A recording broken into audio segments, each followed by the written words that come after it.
Hello दोस्तों, कैसे हैं आप सब। उम्मीद है आप सब मस्त होंगे। तो आज हम BSc first year semester first botany वनस्पति विज्ञान पहली यूनिट और सेकंड यूनिट जो हैं, इन दो चैप्टरों के वेरी इंपॉर्टेंट क्वेश्चन लेके आए हैं। इसमें लगभग 30-35 क्वेश्चन हैं जिनको हम आज डिस्कस करने वाले हैं। फर्स्ट और सेकंड यूनिट के हैं, इसीलिए ये मिड टर्म एग्ज़ाम के लिए बहुत ही ज़्यादा महत्वपूर्ण है। आप किसी भी यूनिवर्सिटी से बिलोंग करते हो, ठीक है, यूपी की जितनी भी स्टेट यूनिवर्सिटी या सेंट्रल यूनिवर्सिटी में हो आप, सिलेबस लगभग हर जगह का आप सेम कर दिया गया है, इसीलिए हर जगह के लिए ये वैलिड है। ठीक, चाहे आप लखनऊ यूनिवर्सिटी से हों, गोरखपुर यूनिवर्सिटी से हों, Kanpur university, VBSPU, Jaunpur Purvanchal university, Agra university, किसी भी यूनिवर्सिटी से विश्वविद्यालय से आप बिलोंग करते हैं या उसके अफिलेटेड कॉलेज से, हर जगह यहीं से क्वेश्चन पूछे जाते हैं। तो स्टार्टिंग की 2 यूनिट हैं, इसलिए मिड टर्म के लिए इम्पोर्टेंट है। बाकी ये हाफ ईयरली या एनुअल एग्ज़ाम सब में क्वेश्चन यहाँ से पूछे जाते हैं। तो पहला क्वेश्चन है, हम स्टार्ट करते हैं। Who is known as father of Indian botany, मतलब भारतीय वनस्पति विज्ञान के जनक के रूप में किसे जाना जाता है। तो इसमें 4 ऑप्शन हैं। पहला है एल.टी. कॉल किड, सेकंड है विलियम रॉक्सबर्ग, क्रिस्टोबल एकोस्टा या फिर स्टीफन हेल्स। तो इसका राइट आंसर सेकंड ऑप्शन होगा। विलियम रॉक्सबर्ग जो हैं, इनको इंडियन बॉटनी का फादर माना जाता है। ठीक है। Question number second, who is known as father of Indian algology, भारतीय एल्गोलॉजी के जनक कौन है। MOP अयंगर या फिर SR कश्यप, बीरबल साहनी या MS स्वामीनाथन। तो ये तो आप जानते हो, बीरबल साहनी और MS स्वामीनाथन तो होंगे नहीं, क्योंकि इंडियन एल्गोलॉजी के फादर जो हैं वो हैं MOP अयंगर। कौन है? MOP अयंगर। इनका पूरा नाम जो है वो है मंदायाम ओसूरी पार्थासारथी अयंगर। ठीक, तो आपको ये पूरा नाम याद करने की ज़रूरत नहीं है, क्योंकि MOP अयंगर ही लिखा जाता है, इसीलिए शॉर्ट में लिखते हैं, थोड़ा लॉन्ग नेम है इनका। ठीक। Question number third, electron microscope was developed by, electron microscope है वो किसके द्वारा विकसित किया गया था। जेमिका, मेर्टोन, नोल या फिर रस्का। मैक्स नोल इनका पूरा नाम है साइंटिस्ट का, मैक्स नोल या रस्का या फिर जैकेरिस। तो इसका राइट आंसर जो है वो थर्ड ऑप्शन करेक्ट होगा। मैक्स नोल और रस्का, इन दोनों लोगों ने मिलकर, दोनों साइंटिस्टों ने इलेक्ट्रॉन माइक्रोस्कोप को डेवलप किया था। और इलेक्ट्रॉन माइक्रोस्कोप जो होता है, इसकी रिजोल्विंग पावर जो होती है, मैग्नीफिकेशन पावर, ये बहुत ही हाई होती है। ठीक। अगला क्वेश्चन है question number 4, resolving power of the electron microscope is. अब ये डायरेक्ट आपको नहीं बताना है कि कितनी रिजोल्विंग पावर होती है, आपको कंपेयर किया गया है, चारों ऑप्शन में कंपेरिजन बेस है। 10 times that of light microscope, मतलब जो लाइट माइक्रोस्कोप है उससे 10 गुना ज़्यादा होती है, या फिर 100 टाइम्स होती है, या 200 या फिर 50 गुना। तो जो आपका इलेक्ट्रॉन माइक्रोस्कोप है, इलेक्ट्रॉन माइक्रोस्कोप की रिजोल्विंग पावर लगभग 200 गुना ज़्यादा होती है, किससे? लाइट माइक्रोस्कोप से। ठीक है। तो ये लगभग 250 टाइम्स होती है, लेकिन इसमें 250 कहीं ऑप्शन नहीं है, इसलिए ये 200 गुना हो जाएगा, और ये पिछले एग्ज़ाम में पूछा गया क्वेश्चन है। ठीक है। तो आप सबको पता है, जो पहली और दूसरी यूनिट है वो माइक्रोबायोलॉजी की है। फर्स्ट यूनिट में माइक्रोस्कोपी वगैरह पढ़ना है हमको, ठीक है, और सेकंड मतलब जो माइक्रोबियल टेक्निक्स होती हैं वो पहली यूनिट में है। सेकंड यूनिट में virus, bacteria, bacteriophage, mycoplasma, phytoplasma, viroid, prions, ये जो माइक्रो ऑर्गेनिजम्स होते हैं, ठीक है, बैक्टीरिया वगैरह के बारे में पढ़ना है। तो उसी की दृष्टि से हमने एक क्वेश्चन डिजाइन किए हैं, बहुत ही महत्वपूर्ण क्वेश्चन हैं। आपको सभी क्वेश्चन ये तैयार कर लेने हैं, ठीक है, एज इट इज याद कर लेना है, साथ साथ हमारे प्रैक्टिस करिए जिससे आपकी भी तैयारी अच्छी खासी बने रहे। अगला क्वेश्चन है क्वेश्चन नंबर 5, तो प्रोडक्ट ऑफ फर्मेंटेशन आर, मतलब जो किण्वन होता है फर्मेंटेशन, उसका कौन सा उत्पाद है इसमें? Lactic acid, fructose, carbohydrate, east या फिर कार्बन डाइऑक्साइड। इसमें 5 ऑप्शन है, आपको बताना है। देखो फ्रक्टोज भाई तो एक शुगर होती है, आपको पता है, जैसे ग्लूकोज है उसी तरीके से फ्रक्टोज, पेंटोज शुगर और हेक्सोज शुगर पढ़े हो ना। ग्लूकोज है, लैक्टोज है और फ्रक्टोज है, सुक्रोज है, माल्टोज है, बहुत सारी शुगर होती है। तो ये कोई फर्मेंटेशन का प्रोडक्ट तो है नहीं, ये तो एक सिंपल शुगर होती है। लैक्टिक एसिड जो होता है, देखो कार्बोहाइड्रेट क्या है, ये भी शुगर है, इसको फर्मेंटेशन के थ्रू तो बनाया नहीं जाता। ईस्ट तो एक कवक का नाम होता है, ईस्ट जो है सैकेरोमाइसिस सेरेविसी नाम सुने हैं वो, ये तो फंगस होता है। कार्बन डाइऑक्साइड एक गैस है। तो यहाँ पे जो फर्मेंटेशन का का है वो है आपका लैक्टिक एसिड। और आपको याद रखना है, जब ग्लूकोज का फर्मेंटेशन करवाया जाता है तो एक मॉलिक्यूल से 2 लैक्टिक एसिड के मॉलिक्यूल प्राप्त होते हैं। एक मॉलिक्यूल ग्लूकोज का जब फर्मेंटेशन के थ्रू टूटता है तो 2 लैक्टिक एसिड मिलते हैं। आपको पता है हमारे अंदर जो सेल्स हैं उसमें एरोबिक रेस्पिरेशन होता है सेल के अंदर। कभी कभी क्या होता है, जैसे कि जब हम कोई ज़्यादा मेहनत का काम कर रहे होते हैं, जैसे आप तेज़ दौड़ते हो, ठीक है, रनिंग कर रहे हो, तो उस दौरान क्या होता है कि जो रेस्पिरेशन होता है वो जल्दी जल्दी होने लगता है। क्यों? क्योंकि आपको पता है जो सेलुलर रेस्पिरेशन है, कोशिकीय श्वसन, उससे एनर्जी प्रोड्यूस होती है। तो जब आप रनिंग करते हो तो उस दौरान एटीपी की या एनर्जी की आवश्यकता ज़्यादा होती है। तो रेस्पिरेशन जो है, सेलुलर रेस्पिरेशन, उसकी रेट बढ़ जाती है, दर उसकी बढ़ जाती है, इसलिए ऑक्सीजन की ज़्यादा खपत होने लगती है। और भाई जब ऑक्सीजन अवेलेबल नहीं होती है पर्याप्त मात्रा में सेल्स को, तब वहाँ पे एरोबिक की जगह एनएरोबिक, मतलब विदाउट ऑक्सीजन के सेलुलर रेस्पिरेशन होने लगता है। बिना ऑक्सीजन के कमी है और सेलुलर रेस्पिरेशन होने लगा। तब उस समय क्या होता है, सेलुलर रेस्पिरेशन जो है उसमें तो ग्लूकोज से पायरुविक एसिड बनता है। आप जानते हो पायरुवेट के 2 मॉलिक्यूल बनते हैं और वहाँ बहुत सारी एनर्जी भी प्रोड्यूस होती है। लेकिन अगर ऑक्सीजन हुई तो O2 अगर प्रेजेंट है तो क्या बनेगा, पायरुवेट बनेगा। और अगर ऑक्सीजन नहीं है, विदाउट O2, तो यहाँ पे लैक्टिक एसिड का फॉर्मेशन होता है। ये एक फर्मेंटेशन का प्रोसेस है, ठीक है। और इससे क्या होता है, लैक्टिक एसिड के मॉलिक्यूल्स हमारी मांसपेशियों में, मसल्स में जमा हो जाते हैं। इसीलिए हमारे जो फिल्ली होती है ना, जोड़ होते हैं पैर के, जोड़ से नीचे वाली जो है ये, वहाँ पे पेन होने लगता है और कंधों में भी पेन होने लगता है भागते भागते, ठीक। तो ये प्रोसेस आप जानते ही होंगे। अगला question number 6, during fermentation 1 molecule of glucose field how many molecules of lactic acid, field नहीं ईल्ड होगा, ठीक, कितने, एक, अच्छा हाँ वही प्रोसेस पूछा गया है। ड्यूरिंग फर्मेंटेशन, जब किण्वन होता है तो किण्वन के दौरान एक molecule of glucose yield how many molecules of lactic acid, तो ये 2 मॉलिक्यूल्स देते हैं, ठीक।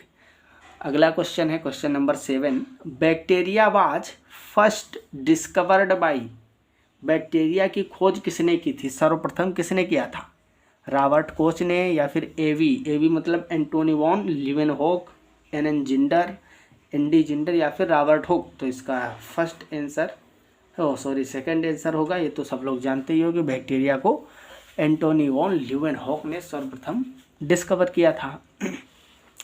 प्लाज्मिड्स क्या होते हैं, अगला क्वेश्चन है, what is plasmid, plasmid are, plasmid viruses होते हैं क्या, नहीं, ऐसा तो नहीं है भाई, प्लाज्मिड वायरस तो नहीं होते हैं। आपको पता है ये बैक्टीरियल सेल है।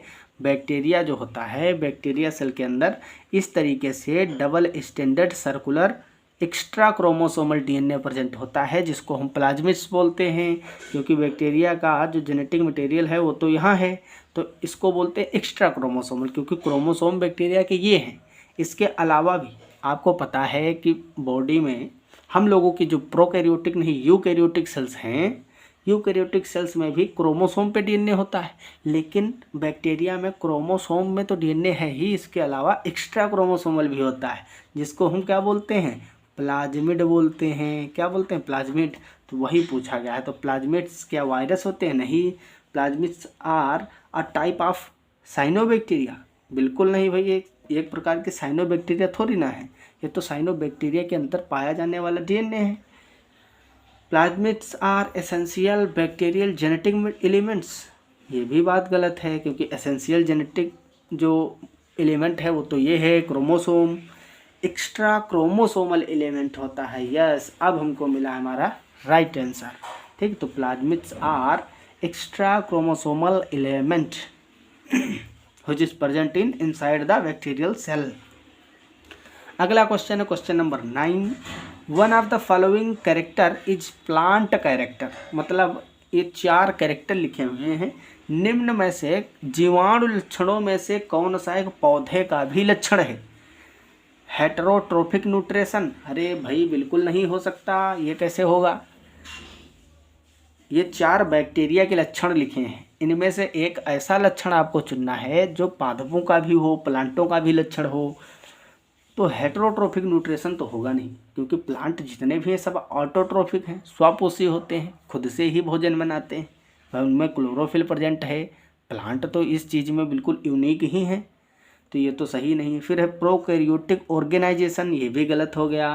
प्लांट सभी के सभी यूकैरियोटिक होते हैं, बस कुछ यूनिसेलुलर एल्गीज हैं, तो वही जो साइनोबैक्टीरिया उनको छोड़ दो, जितने भी प्लांट हैं सब यूकैरियोटिक होते हैं, प्रोकैरियोटिक नहीं होते हैं। प्रेजेंस ऑफ फ्लैजेला, भाई प्लांटों में क्या फ्लैजेला हैं? फ्लैजेला होते तो एक प्लांट एक जगह से दूसरी जगह गति करता, वो तो एक ही जगह है, तो ये भी गलत हो गया।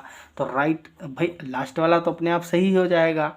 रिजिड सेल वॉल, ये बात सही है, क्योंकि प्लांट और बैक्टीरिया दोनों में एक कठोर कोशिका भित्ति प्रेजेंट होती है, सेल वॉल।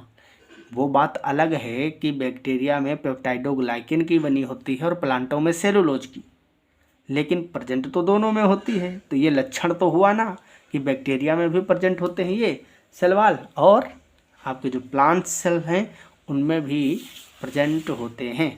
चलिए अगला क्वेश्चन, प्यारा सा सुंदर सा क्वेश्चन है। Transformation was discovered bye, transformation किसके द्वारा खोजा गया था? लीडरबर्ग एंड टेटम या फिर वाटसन एंड क्रिक? अरे भाई वाटसन क्रिक ने तो डबल हेलिक्स मॉडल दिया था, या फिर ग्रिफिथ है, या जिंडर एंड लीडरबर्ग? तो जल्दी से आपको इसका आंसर बताना है। Transformation was discovered bye, transformation किसके द्वारा डिस्कवर किया गया था? तो आप सबको पता है ग्रिफिथ ने किया था। ग्रिफिथ किसने? ग्रिफिथ ने बैक्टीरियोफाज वगैरह यूज किया था इन्होंने, फिर ट्रांसफॉर्मेशन की जो प्रोसेस होती है इसको इन्होंने खोजा था। अगला क्वेश्चन है question number 11। Who study the conjugation in bacteria? Conjugation को हिंदी में संयुग्मन बोलते हैं, मतलब जीवाणु में सर्वप्रथम संयुग्मन किसने खोजा था? कंजुगेशन का स्टडी सबसे पहले किसने किया था बैक्टीरिया में? टेटम एंड लीडरबर्ग ने, जिंडर या लीडरबर्ग, फिर फ्रेडरिक ग्रिफिथ या फिर पास्चर, लुइस पास्चर? बताइए जल्दी से। तो इसका जो राइट आंसर होगा वो होगा leader and Tetam. Tetam and Lederberg जो ये 2 साइंटिस्ट हैं, इन्होंने सर्वप्रथम कंजुगेशन को स्टडी किया था बैक्टीरिया के अंदर। स्पेक्ट्रोफोटोमीटर इज यूज्ड टू, भाई स्पेक्ट्रोफोटोमीटर जो होता है उसको क्यों यूज करते हैं? ये स्पेक्ट्रोफोटोमीटर है, इसको हम इसलिए यूज करते हैं, पहली बात तो किसी सॉल्यूशन जो होता है, सॉल्यूशन के अंदर किसी सॉल्यूशन में कितना कंसंट्रेशन प्रेजेंट है, मतलब कितने डेंस है मटेरियल, इसको जांचने के लिए, या फिर इसका काम इस जो है लाइट को मेजर करने के लिए, ठीक है, लाइट का एब्जॉर्बेंस मेजर करने के लिए इसका यूज किया जाता है। तो जो इसका सही आंसर होगा वो सेकंड ऑप्शन होगा, measure of turbidity of the solution. किसी भी सॉल्यूशन की विलयन की टर्बिडिटी को मेजर करने के लिए यूज किया जाता है। ये सभी पुराने पूछे गए क्वेश्चन हैं, ठीक है, पिछले वर्षों में आए हुए क्वेश्चन है, बहुत ज़्यादा महत्वपूर्ण है। Highlight highest population density is found in, मतलब जो हाईएस्ट पॉपुलेशन डेंसिटी है वो कहाँ पाई जाती है? सर्वाधिक जनसंख्या घनत्व पाया जाता है। अब यहाँ पे एक ग्राफ की बात की गई है, इस तरीके से एक ग्राफ होता है, यस कर्व होता है, ठीक, यस आकार का, इसके बारे में बताया गया है। ये बैक्टीरियल कल्चर या ग्रोथ ऑफ माइक्रो ऑर्गेनिज्म वाला जो आप पढ़े हो सेकंड यूनिट में, उसमें से क्वेश्चन है। लॉग फेज, लैग फेज या फिर एक्सपोनेंशियल फेज या फिर स्टेशनरी फेज, तो इसमें से राइट आंसर कौन सा होगा आपको बताना है। तो जो हाईएस्ट पॉपुलेशन डेंसिटी होती है वो लॉग फेज में होती है। किसमें? लॉग, LOG, लॉग फेज में होती है। ये लैग है, लैग में सबसे कम होती है। फिर एक्सपोनेंशियल फेज और स्टेशनरी फेज अलग अलग होते हैं, ठीक। लॉग फेज में क्यों सबसे ज़्यादा जनसंख्या घनत्व तो होता है? क्योंकि यहाँ पे जब न्यूट्रिशन ज़्यादा अवेलेबल होता है तो माइक्रो ऑर्गेनिज्म की ग्रोथ भी मैक्सिमम होती है, ठीक है। फैक्टर भी पूछे जाते हैं कि लॉग फेज को प्रभावित करने वाले फैक्टर्स कौन कौन से हैं, बैक्टीरियल या माइक्रो ऑर्गेनिज्म की जो ग्रोथ है उसको अफेक्ट करने वाले फैक्टर वगैरह, ये सब टॉपिक हैं आपके सिलेबस में। अगला क्वेश्चन है, who is the bacterium eater, मतलब जीवाणु भक्षक कौन है? बैक्टीरियम ईटर, बैक्टीरिया को खाने वाला। कोलीफेज, बैक्टीरियोफेज, साइनोफेज या फिर TMB वायरस। तो आप सभी जानते हो कि जो बैक्टीरियोफाज होता है जीवाणु भोजी, ये बैक्टीरिया का भक्षक होता है, बैक्टीरियम ईटर इसको बोलते हैं। और ये भी एक टाइप का वायरस ही है। बैक्टीरियोफाज क्या होता है? वायरस। लेकिन किसका वायरस? बैक्टीरिया का वायरस, उसको बोलते हैं बैक्टीरियोफाज। चलिए फिर से अगेन एक बैक्टीरियोफाज पे question. Bacteriophage Veer discovered by, जीवाणु भोजी किसके द्वारा खोजा गया था? ग्रिफिथ, सुब्रमण्यम या फिर ट्वार्ट या नन ऑफ दीज। तो ये इसके राइट आंसर थर्ड होगा, ट्वार्ट। ये साइंटिस्ट है, ट्वार्ट ने बैक्टीरियोफाज को डिस्कवर किया था। The following technique is used for the isolation of micro organism, सूक्ष्म जीवों को पृथक करने के लिए, आइसोलेट करने के लिए कौन सी तकनीक यूज की जाती है? तो इसमें स्ट्रेकिंग प्रोसेस यूज किया जाता है। जो स्ट्रेकिंग टेक्निक है इसको हम माइक्रो ऑर्गेनिज्म के आइसोलेशन के लिए यूज करते हैं। Double standard RNA viruses are called, मतलब दोहरे जो स्टैंडर्ड होते हैं, डबल स्टैंड वाले RNA वायरस को क्या बोलते हैं? जनरली जो RNA होता है तो RNA तो सिंगल स्टैंड होता है, बहुत ही रेयरली डबल स्टैंडर्ड होते हैं। तो वो भी कुछ वायरसेस में सिर्फ पाए जाते हैं, विषाणुओं में, तो उसको हम रियो वायरस बोलते हैं। क्या बोलते हैं? रियो वायरस, ठीक। ये हमने लेक्चर में भी करवाया है कि डबल स्टैंडर्ड RNA वायरसेस जो होते हैं उनको हम रियो वायरस बोलते हैं। और ये क्वेश्चन हर बार पूछा जाता है लगभग। एलिजा जो है ये एक टेक्निक होती है, आप लोग जानते ही हो, एड्स का परीक्षण है ये, ठीक है। तो ये कैसी टेक्निक है पूछा गया है? माइक्रोस्कोपिक टेक्निक है, कल्चरल टेक्निक है या फिर सीरियोलॉजिकल टेक्निक है? तो ये जो है सीरियोलॉजिकल टेस्ट होता है। ELISA is a serological technique. In the lytic cycle, ये लाइटिक साइकिल बैक्टीरिया में होता है। Of bacteriophage the host DNA is, मतलब अगर बैक्टीरियोफाज के लाइटिक चक्र की बात करें तो इसमें जो होस्ट DNA होता है उसका क्या होता है? तो वो रिप्लिकेट करता है बैक्टीरिया के अंदर, ठीक है। Question number 20, mycoplasma was discovered by, mycoplasma किसके द्वारा डिस्कवर किया गया था? Mycoplasma was discovered by Nocard and Roux या फिर लुइस पास्चर, लीवेनहॉक, लीडरबर्ग या जिंडर।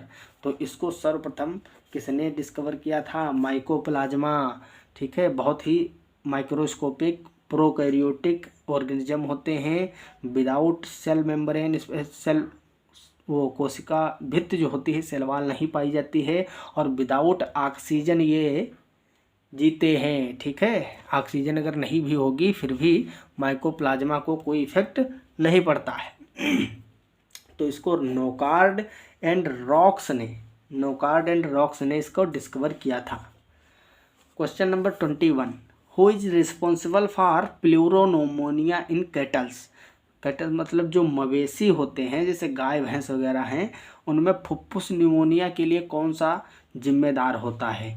ठीक। ठीक है, माइकोप्लाज्मा, वायरॉइड, रिकेट्सिया या फिर एक्टिनोमाइसिटिस। तो ये इसका आंसर आप लोगों को कमेंट बॉक्स में देना है, ठीक है। अगर आप वायरॉइड, प्रियॉन्स, माइकोप्लाज्मा ये सब पढ़े हो तो आपको इसका आंसर ज़रूर पता होगा कि जो कैटल्स होते हैं उनमें प्लेउरोनमोनिया कौन फैलाता है। अगला क्वेश्चन है 22, the following species of Penicillium is used for चीज मेकिंग। चीज मेकिंग मतलब पनीर को बनाने के लिए बैक्टीरिया की या पेनिसिलियम की कौन सी स्पीसीज यूज की जाती है। तो इसमें जो है पेनिसिलियम रोक्यूफोर्टाई जो है, इससे रोक्यूफोर्ट चीज बनाई जाती है। रोक्यूफोर्ट पनीर, जिसमें एक विशेष प्रकार की सुगंध होती है उस पनीर में, ठीक है। तो इसको हम कवक के थ्रू तैयार करते हैं। अगला क्वेश्चन है, streptomycin is obtain from. Streptomycin किसके द्वारा प्राप्त किया जाता है। Streptomycin is antibiotic. ये क्या है, एंटीबायोटिक है, प्रतिजैविक। स्टेप्टोमाइसिन इज ऑब्टेन फ्रॉम, ये एंटीबायोटिक किसके द्वारा प्राप्त की जाती है। स्टेप्टोमाइसिस ऑरियस या फिर स्टेप्टोमाइसिस ग्रेसियस। तो यही राइट आंसर है। स्टेप्टोमाइसिस एक बैक्टीरिया होता है और इससे एंटीबायोटिक प्रोड्यूस की जाती है जिसका नाम है स्टेप्टोमाइसिन, ठीक है। तो स्टेप्टोमाइसिस बैक्टीरिया की कई सारी स्पीसीज हैं। इसमें से जो ग्रेसियस है, स्टेप्टोमाइसिस ग्रेसियस स्पीसीज, इसके द्वारा क्या बनाया जाता है, एंटीबायोटिक बनाई जाती है, स्टेप्टोमाइसिन, ठीक है, streptomycin.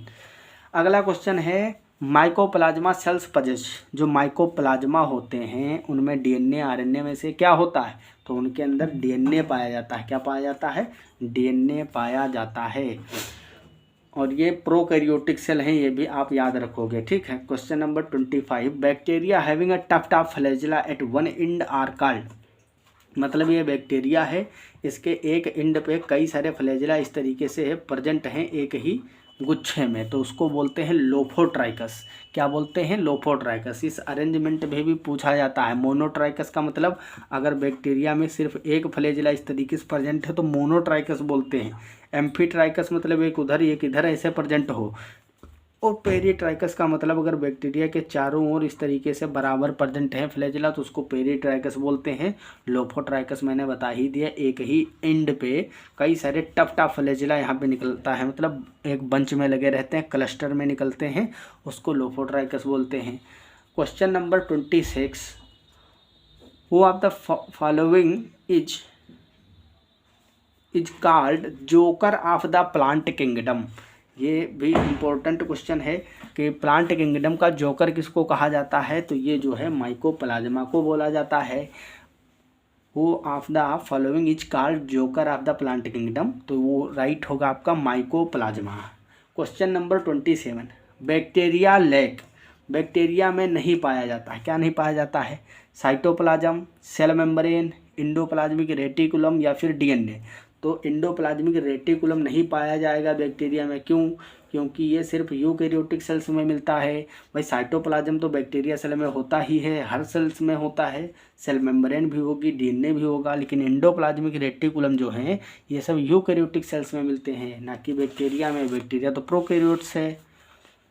Who discovered TMB virus. Tobacco mosaic virus को किसने खोजा था, बाउडेन ने या फिर इवानोवस्की, स्टैनली मिलर या फिर टॉर्टेंट डी हेरेली। तो इसको इवानोवस्की ने सन 1972 में, सन 1972 में इवानोवस्की ने सर्वप्रथम खोजा था। इसके बाद में सन 1972 में उन्होंने खोजा था। इसके बाद में क्या ये जो साइंटिस्ट हैं, दूसरे साइंटिस्ट हमारे, क्या नाम है उनका, स्टैनली मिलर, उन्होंने क्रिस्टलाइजेशन किया था। क्या किया था, क्रिस्टलाइजेशन किया था टीएमबी वायरस का। और इस पे जो है वो एक बेजरिंक हैं साइंटिस्ट, बेजरिंक ने भी थोड़ा सा इस पर किया हुआ है अपना स्टडी, जिस पे क्वेश्चन आता है। उन्होंने जो तंबाकू के पौधे, संक्रमित तंबाकू के पौधे जो थे इन्फेक्शन से ग्रसित, जिनमें इन्फेक्शन था, उनके पत्तियों को नचोड़ा था, एक फ्लूइड तैयार किया था जिसको नाम दिया था उन्होंने कंटेंजियम वाइवम फ्लूइडियम, मतलब जीवित तरल पदार्थ। कहने का मतलब ऐसा फ्लूइड जिसमें वायरस प्रेजेंट है, ठीक है। तो वो जीवित तरल पदार्थ था, अगर उस घोल को अगर स्वस्थ प्लांट पे डाल दिया जाए, हेल्दी प्लांट पे, तो वो भी संक्रमित हो जाता था, ऐसा कुछ था। ठीक, चलिए अगला क्वेश्चन है question number 29। When a virus attacks the bacterium, when a virus attacks the bacterium, the material that enters the host is, जब एक बैक्टीरिया पर वायरस का संक्रमण होता है, ये बैक्टीरिया है, इसके ऊपर जब इस तरीके से एक बैक्टीरियोफाज अटैक करता है, बैक्टीरियोफाज कुछ इसी तरीके का होता है, ठीक है। तब क्या होता है, इसके बैक्टीरिया के अंदर क्या जाता है, the material that इंटर्स the host is, तो होस्ट के अंदर न्यूक्लिक एसिड जाता है।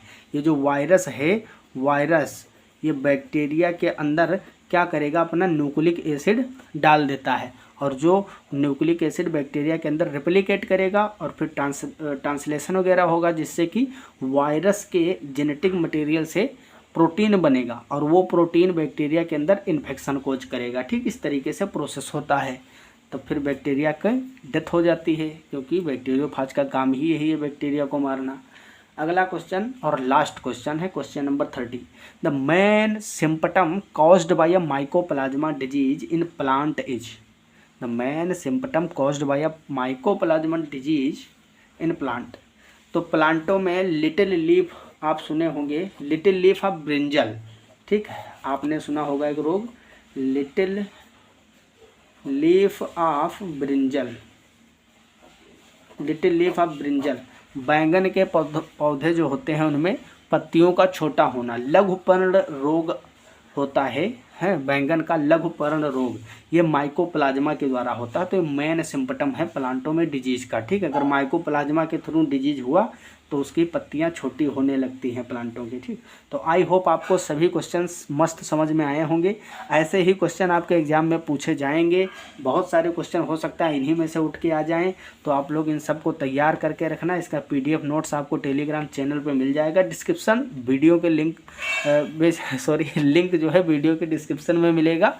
और आप लोग अगर नए हैं चैनल पर तो ज़रूर सब्सक्राइब कर लीजिएगा, बेल आइकन को भी प्रेस कर दीजिए, अगर वीडियो अच्छा लगा तो लाइक भी कर दीजिएगा। ठीक है, मिलते हैं अगले लेक्चर में, तब तक आप लोग मस्त तैयारी करिए। जय हिंद, जय भारत।